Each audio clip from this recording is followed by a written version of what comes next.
नमस्कार, city post के इस खास पेशकश में आपका स्वागत है। मैं हूं श्रीकांत प्रत्युष।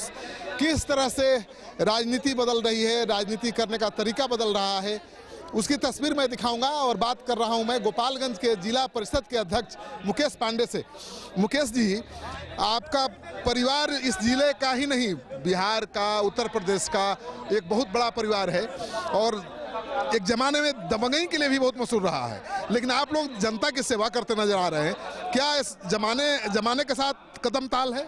देखिए, अब ये तो नहीं कहूँगा मतलब दबंगई, क्योंकि हमने तो ऐसा कुछ नहीं देखा है। ये तो लोगों का बड़प्पन है और हमारा सौभाग्य है कि लोग इतना हमको प्यार मान सम्मान देते हैं, तो हम दबंगई नहीं करेंगे। लेकिन हाँ, देखिए, हमेशा शुरू से ही मतलब हमको ये जो जनता है, यही लोग हमको जिता कर मतलब नीचे से ऊपर लेकर आए हैं और हमेशा हमको अपने घर बुलाकर सम्मानित भी करते हैं। तो वही चाचा का मतलब आइडिया था, जो जनता हमको जिताती भी और खुद घर बुलाकर सम्मानित भी करती है, तो सबसे पहला सम्मान तो उनका बनता है। ये सोच रखकर हमको उनको बुलाए हैं अपने घर, बाकायदे खाना खिलाकर सम्मानित करने का मैंने तरीका हो गया ना, तरीका आपने बदल दिया।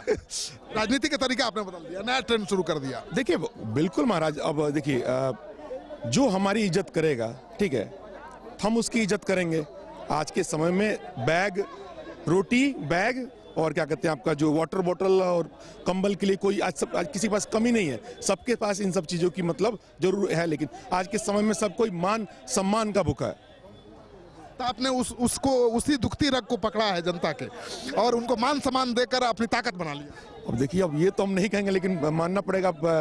जो आप लोगों का सवाल होता है मतलब बहुत अच्छा ही होता है, लेकिन मैं ऐसा कुछ नहीं, मैं डूबती रग पर नहीं, जो क्या कहते हैं, ये मान सम्मान ही है जो लगातार हमको ये लोग जिताते आए हैं। तो ऐसा कुछ नहीं कि डूबती रंग पे हम जब हमारे वहाँ जो हमारे परिवार में देखिए, विधायकी और चेयरमैन तो अभी हम बने हैं, लेकिन जब हमारे पास कोई टैग नहीं था तब से ही हम इन लोगों का सेवा कर रहे हैं, जो भी हमारे क्षेत्र के लोग हैं। तो ऐसा कुछ नहीं है। हाँ, हम हमेशा वहाँ पे खड़े रहते हैं। अगर मान लीजिए कोई इंसान मतलब जो उसके आवश्यकता के अनुसार, हम उसके लिए हमेशा खड़े रहते हैं।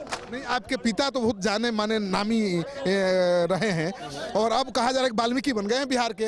यानी कहीं जाना नहीं, कहीं किसी से मिलना नहीं, सारी कमान राजनीति का आप लोगों ने संभाल रखी है। देखिए कि अब वाल्मीकि तो चलिए, कोई आपको बताना चाहूँगा मैं, रिमोट तो उन्हीं के हाथ में है ना, तो कोई बात नहीं। अब शुरू से ही अब भाई जो गार्जियन हमारे होते कब तक हमारे लिए काम करेंगे?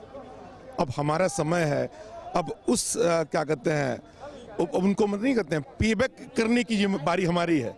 जो हमको यहाँ तक अभी लेकर आए हैं, तब भाई हमको जब उस लायक बना दिया, खड़ा कर दिया, तो हमारा ये सोचा हमारे चाचा भतीजा का कि अब उनको आराम करने, क्योंकि आज के समय में हमारे पास जो भी है, आज भी सतीश पांडे की पहचान ज्यादा बड़ी है महाराज। तो आपको तो बताइए, देखिए, मैं ही नहीं, खुद चाचा भी कहते हैं कि आज हम जो भी हैं बिकॉज ऑफ श्री सतीश पांडे जी।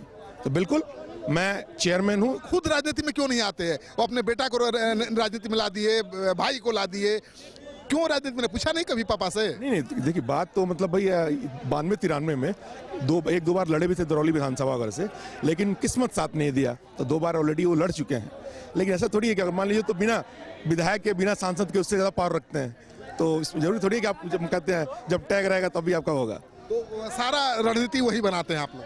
भाई, घर के मुखिया हैं, घर के हमारे मुखिया हैं, जैसा होता है और जैसा कहते हैं। और इसका मतलब ये नहीं कि मतलब गलत कहते हैं। जो भी अगर कुछ हमको परेशानी वगैरह होती है तो उनसे हम राय मशवरा ले लेते हैं और हमेशा मेरा मतलब मार्गदर्शन करने का काम करते हैं। क्योंकि देखिए, शुरू से ये हमको तो विरासत मिला है, चाचा पापा ने बनाया, चाचा ने बनाया, अब हमको मिला है, तो हमेशा मतलब चाचा का और पापा का हमेशा मार्गदर्शन हमको मिलता रहता है। लेकिन आप तो बहुत पढ़े लिखे हैं, आपने लंदन या कहीं बाहर से पढ़ाई की है? कहाँ से पढ़ाई की? जी देखिए, ग्रेजुएशन मैंने देहरादून से करा था और ग्रेजुएशन के बाद हम चले गए थे लंदन में। वहाँ पे न्यू कैसल बिजनेस स्कूल है, वहाँ से मैंने MSc करा था। तो बिजनेस स्कूल से MSc करके आप लौटे हैं राजनीति में और आप चलते हैं तो आपके दाएं बाएं चारों तरफ बंदूक के साए में घिरे रहते हैं, क्यों? कैसा लगता है? नहीं, ऐसा कुछ नहीं है कि मतलब मेरे दाएं साएं मतलब क्या कहते हैं बंदूक के साए में घिरे रहते हैं, ऐसा कुछ नहीं है। लेकिन कहते हैं ना, प्रिकॉशन लेना चाहिए। कल किसने देखा है? देखिए, खौफ तो हमको किसी से नहीं है, ना ही हम किसी को मार रहे हैं, ना ही हमको कोई मारेगा। खौफ किसी से नहीं, लेकिन सावधानी बरतना जरूरी रहता है। खौफ किसी से आपको नहीं है तो खौफ बनाने के लिए नहीं ना ये? नहीं, ऐसा कुछ नहीं, ऐसा कुछ नहीं है। अपनी सुरक्षा के लिए? बिल्कुल अपनी सुरक्षा के लिए। जब सही रहेंगे, सही सलामत रहेंगे, तभी तो आगे बढ़ेंगे, आगे काम करेंगे। चलिए, आपको ढेर सारी शुभकामनाएं नए साल की। मुकेश पांडे, तो आप सुन रहे थे मुकेश पांडे को। राजनीति में काफ़ी सफलता प्राप्त की है इतनी कम उम्र में, तो उसका राज क्या है हम समझने की कोशिश कर रहे थे। हम कितना समझे हैं पता नहीं, आप कितना समझे हैं जरूर बताइएगा, कमेंट बॉक्स में जाइएगा और इस वीडियो को ज़्यादा से ज़्यादा दोस्तों के साथ शेयर करिएगा, क्योंकि आपका सहयोग समर्थन लगातार मिल रहा है। पिछले 1 साल में 11 करोड़ लोगों ने हमारे चैनल को देखा है, 6 लाख से ज़्यादा लोगों ने सब्सक्राइब किया है। आप भी करिए, आप भी हमारी ताकत बनिए।